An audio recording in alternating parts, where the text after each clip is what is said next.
Pandemi COVID-19 membuat pilkada tahun ini sangat berbeda dengan pemilu sebelumnya, di mana saat ini ada regulasi-regulasi tambahan dalam pegelaran pilkada. Debat kandidat akan diberlakukan dengan protokol kesehatan, tak terkecuali debat kandidat pilkada di Riau.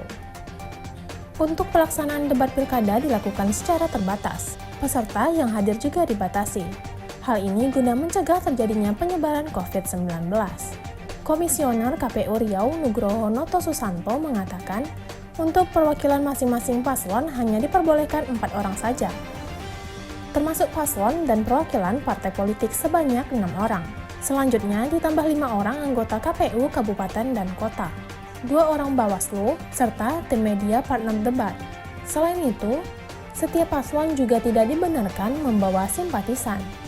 Pihak KPU bersama kepolisian sudah sepakat akan mengusir simpatisan yang datang ke areal debat kandidat paslon.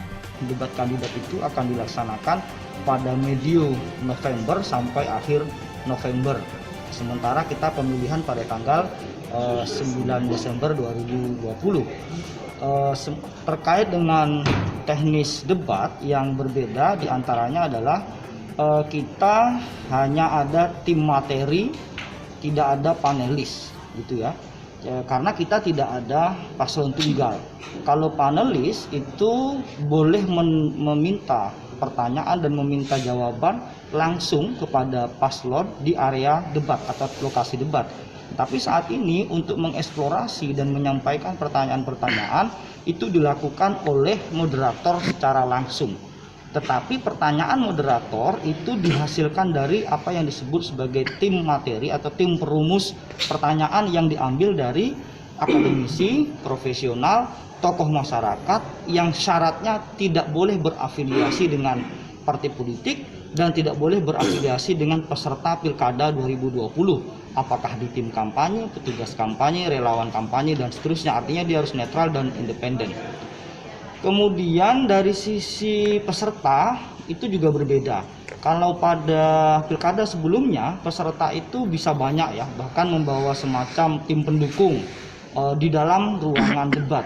Kalau saat ini tim kampanye hanya boleh maksimal 4 orang, tidak boleh lebih dari 4 orang. Kemudian ditambah dengan paslon masing-masing berarti 2, calon bupati dan calon wakil bupati. Kemudian KPU itu 5 orang, Bawaslu 2 orang, baik kabupaten ataupun provinsi. Dan selebihnya itu lebih semacam kru yang bertugas dalam penyiaran. Biasanya kan televisi ada kameramennya dan seterusnya. Di luar itu tidak ada, kecuali moderator tentunya. Jadi peserta itu sangat dibatasi dan tidak boleh berkerumun, tidak boleh membawa massa banyak di area debat.